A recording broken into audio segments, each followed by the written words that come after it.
سورہ الاعراف آیت نمبر 165 سے آیت نمبر 206۔ اعوذ باللہ من الشیطان الرجیم، بسم اللہ الرحمن الرحیم۔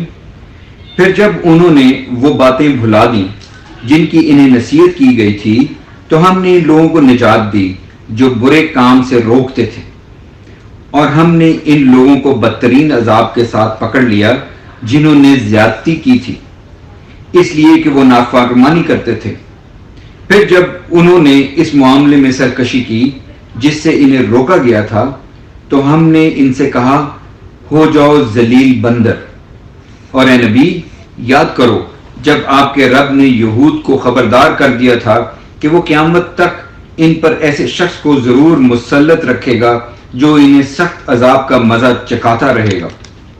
بے شک آپ کا رب بہت جلد سزا دینے والا ہے، اور بے شک وہ بہت بخشنے والا، نہایت رحم کرنے والا ہے۔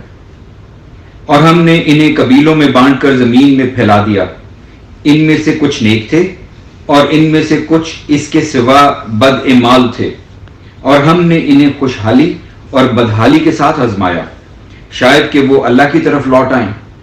پھر ان کے بعد نااہل ان کے جانشین بنے جو کتاب تورات کے وارث ہوئے، وہ ادنا دنیا کا سامان لے لیتے ہیں اور کہتے ہیں کہ جلد ہمیں بخش دیا جائے گا، مگر ان کا حال یہ ہے کہ اگر اس جیسا گھٹیا دنیا کا سامان دوبارہ ان کے پاس آئے تو بغیر کسی آر کے لے لیں۔ کیا ان سے کتاب تورات میں پختہ وعدہ نہیں لیا گیا تھا کہ وہ اللہ کے بارے میں حق کے سوا کچھ نہ کہیں؟ حالانکہ انہوں نے پڑھ لیا ہے جو کچھ اس میں ہے، اور آخرت کا گھر ان لوگوں کے لیے بہت بہتر ہے جو پرہیزگاری اختیار کرتے ہیں۔ پھر تم سمجھتے نہیں؟ اور جو لوگ کتاب کو مضبوطی سے پکڑتے ہیں اور نماز قائم کرتے ہیں انہیں ہم اجر دیں گے، بے شک ہم نیکوکاروں کا اجر ضائع نہیں کرتے۔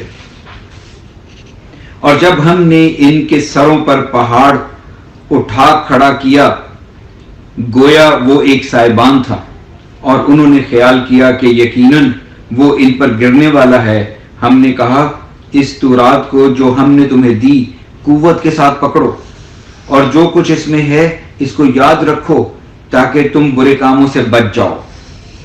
اور اے نبی، یاد کرو جب آپ کے رب نے بنی آدم کی پشتوں سے ان کی اولاد کو نکالا اور انہیں ان کی جانوں پر گواہ بنایا اور پوچھا، کیا میں تمہارا رب نہیں ہوں؟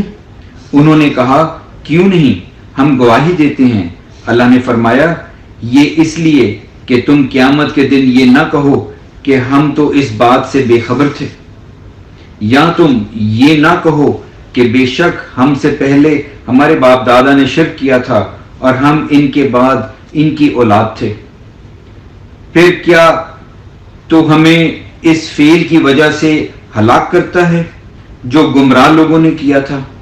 اور اسی طرح ہم آیتیں کھول کھول کر بیان کرتے ہیں، شاید کہ وہ لوگ ہماری طرف لوٹ آئیں۔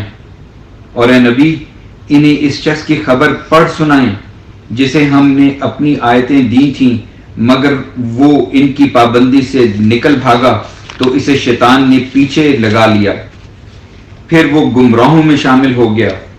اور اگر ہم چاہتے تو ان آیتوں کے ذریعے سے اسے بلند درجہ دیتے، لیکن وہ زمین کی طرف جھک پڑا اور اپنی خواہش کے پیچھے لگ گیا۔ چنانچہ اس کی مثال کتے کی سی ہے کہ اگر تو اس پر حملہ کرے تو بھی ہانپتا ہے، اور اگر تو اسے چھوڑ دے تو بھی ہانپتا ہے۔ یہی مثال ان لوگوں کی ہے جنہوں نے ہماری آیات کو جھٹلایا۔ چنانچہ اے نبی، آپ یہود سے یہ قصہ بیان کر دیں، شاید کہ وہ غور و فکر کریں۔ ان لوگوں کی مثال بری ہے جنہوں نے ہماری آیتوں کو جھٹلایا اور وہ اپنی جانوں پر ظلم کرتے تھے۔ جسے اللہ ہدایت دے تو وہی ہدایت پانے والا ہے، اور جسے اللہ گمراہ کر دے تو یہی لوگ خسارہ پانے والے ہیں۔ اور تحقیق ہم نے بہت سے جن اور انسان دوزخ کے لیے پیدا کیے ہیں، ان کے دل تو ہیں مگر وہ ان سے حق کو سمجھتے نہیں، اور ان کی آنکھیں تو ہیں مگر وہ ان سے حق کو دیکھتے نہیں۔ اور ان کے کان تو ہیں مگر وہ ان سے حق بات سنتے نہیں. وہ تو چوپایوں کی طرح ہیں بلکہ ان سے بھی زیادہ گمراہ ہیں. یہی لوگ غافل ہیں اور اللہ ہی کے لیے ہے اچھے اچھے نام ہیں. لہذا تم اسے ان ناموں سے پکارو اور چھوڑ دو ان لوگوں کو جو اس کے ناموں میں کجروی اختیار کرتے ہیں اور جو کچھ کر رہے ہیں جلد اس کی سزا پائیں گے. اور جنہیں ہم نے پیدا کیا ان میں سے ایک گروہ ان لوگوں کا ہے جو حق کا راستہ بتاتے ہیں اور اسی کے ساتھ انصاف کرتے ہیں. اور جن لوگوں نے ہماری آیتوں کو جھٹلایا ہم ضرور انہیں بتدریج پکڑیں گے جہاں سے انہیں علم تک نہ ہوگا. اور میں انہیں مہلت دیتا ہوں، بے شک میری تدبیر نہایت مضبوط ہے. کیا انہوں نے غور نہیں کیا کہ ان کے ساتھی نبی کو کوئی جنون لاحق نہیں؟ وہ تو صاف صاف اللہ کے عذاب سے ڈرانے والا ہے. کیا انہوں نے آسمانوں اور زمین کی بادشاہی میں اور جو چیزیں اللہ نے پیدا کی ہیں ان پر نظر نہیں ڈالی اور اس پر غور نہیں کیا کہ شاید ان کی موت قریب آ گئی ہو؟ پھر اس قرآن کے بعد وہ کس بات پر ایمان لائیں گے؟ جسے اللہ گمراہ کر دے تو اسے کوئی ہدایت دینے والا نہیں، اور وہ انہیں چھوڑ دیتا ہے کہ وہ اپنی سرکشی میں بھٹکتے پھریں. اے نبی، وہ لوگ آپ سے قیامت کے بارے میں سوال کرتے ہیں کہ اس کے واقع ہونے کا وقت کون سا ہے. کہہ دیجئے اس کا علم تو میرے رب ہی کے پاس ہے، وہی اسے اس کے وقت پر ظاہر کرے گا. وہ آسمانوں اور زمین میں بھاری حادثہ ہوگی. وہ قیامت تمہارے پاس بس اچانک ہی آئے گی، اور وہ لوگ آپ سے سوال کرتے ہیں جیسے آپ اس کے وقت سے بخوبی واقف ہیں.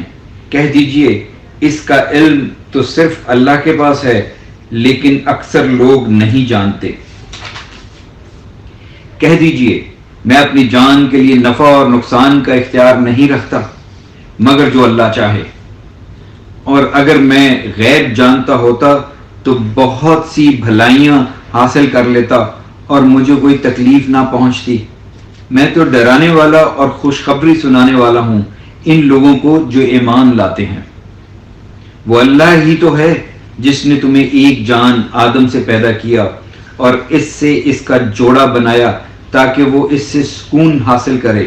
پھر جب اس کسی مرد نے بیوی سے صحبت کی تو اسے ہلکا سا حمل ہو گیا تو وہ اسے لیے پھرتی رہی. پھر جب وہ بوجھل ہو گئی تو ان دونوں نے اپنے رب اللہ سے دعا کی کہ اگر تو نے ہمیں تندرست بچہ دیا تو ہم ضرور تیرے شکر گزاروں میں سے ہوں گے. چنانچہ جب اللہ نے انہیں تندرست بچہ دیا تو انہوں نے اس بچے میں جو اللہ نے انہیں دیا تھا اس کے شریک ٹھہرا لیے. اللہ تو اس سے بہت اونچا ہے جو وہ شرک کرتے ہیں. کیا وہ ان کو اللہ کے شریک ٹھہراتے ہیں جو کوئی چیز بھی پیدا نہیں کرتے جبکہ وہ تو خود پیدا کیے جاتے ہیں؟ اور وہ ان مشرکین کی مدد کرنے کی طاقت نہیں رکھتے اور نہ اپنی مدد ہی کر سکتے ہیں. اور اگر تم انہیں ہدایت کی طرف بلاؤ تو وہ تمہاری پیروی نہیں کریں گے. تمہارے لیے برابر ہے کہ تم انہیں ہدایت کی طرف بلاؤ یا خاموش ہو رہو. اے مشرکو، بے شک وہ لوگ جنہیں تم اللہ کے سوا پکارتے ہو وہ تم ہی جیسے بندے ہیں. اچھا تو جب تم ان کو پکارو تو انہیں تمہاری پکار کا جواب دینا چاہیے اگر تم سچے ہو. اے نبی، مشرکین سے پوچھئے کیا ان کے معبودوں کے ایسے پاؤں ہیں کہ وہ ان سے چلتے ہوں؟ کیا ان کے ایسے ہاتھ ہیں کہ وہ ان سے پکڑتے ہوں؟ کیا ان کی ایسی آنکھیں ہیں کہ وہ ان سے دیکھتے ہوں؟ کیا ان کے ایسے کان ہیں کہ وہ ان سے سنتے ہوں؟ کہہ دیجئے تم اپنے شریکوں کو بلاؤ، پھر تم میرے خلاف جو چاہو تدبیر کرو، پھر مجھے مہلت نہ دو، پھر دیکھو وہ میرا کیا بگاڑتے ہیں. کہہ دیجئے بے شک میرا کارساز تو اللہ ہی ہے جس نے یہ کتاب نازل کی، اور وہی نیک لوگوں کی کارسازی کرتا ہے. اور جنہیں تم اللہ کے سوا پکارتے ہو وہ تمہاری مدد کرنے کی صلاحیت نہیں رکھتے اور نہ وہ اپنی مدد کر سکتے ہیں، اور اگر تم انہیں ہدایت کی طرف بلاؤ تو وہ سن نہ پائیں گے، اور اے نبی آپ انہیں دیکھتے ہیں کہ بظاہر وہ آپ کی طرف دیکھ رہی ہیں حالانکہ وہ نہیں دیکھتے۔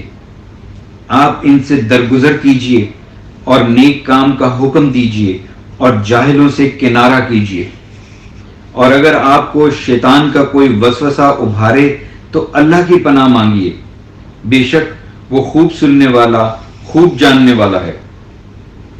بے شک جن لوگوں نے تقوی اختیار کیا جب انہیں شیطان کی طرف سے کوئی وسوسہ آ لیتا ہے تو وہ چونک پڑتے ہیں، پھر وہ یکایک سوجھ بوجھ والے ہو جاتے ہیں، اور ان کے بھائی شیطان انہیں گمراہی میں کھینچ لے جاتے ہیں اور وہ اس میں کوئی کمی نہیں کرتے۔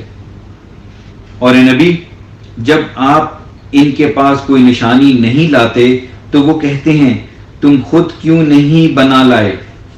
کہہ دیجئے میں تو صرف اس چیز کا اتباع کرتا ہوں جو میری طرف میرے رب کی طرف سے وحی کی جاتی ہے، یہ تمہارے رب کی طرف سے روشن دلائل ہیں اور ہدایت اور رحمت ہے ان لوگوں کے لیے جو ایمان لاتے ہیں۔ اور جب قرآن پڑھا جائے تو اسے توجہ سے کان لگا کر سنو اور خاموش رہو تاکہ تم پر رحم کیا جائے، اور اے نبی اپنے رب کو صبح اور شام اپنے دل میں یاد کیجئے عاجزی سے اور ڈرتے ہوئے، پست اور ہلکی آواز سے، اور آپ غافلوں میں شامل نہ ہوں، بے شک جو فرشتے آپ کے رب کے پاس ہیں وہ اس کی عبادت سے تکبر نہیں کرتے اور وہ اس کی تسبیح بیان کرتے ہیں اور اسی کو وہ سجدہ کرتے ہیں۔ الحمدللہ۔ آخری آیت کے بعد سجدہ ادا کیجیے۔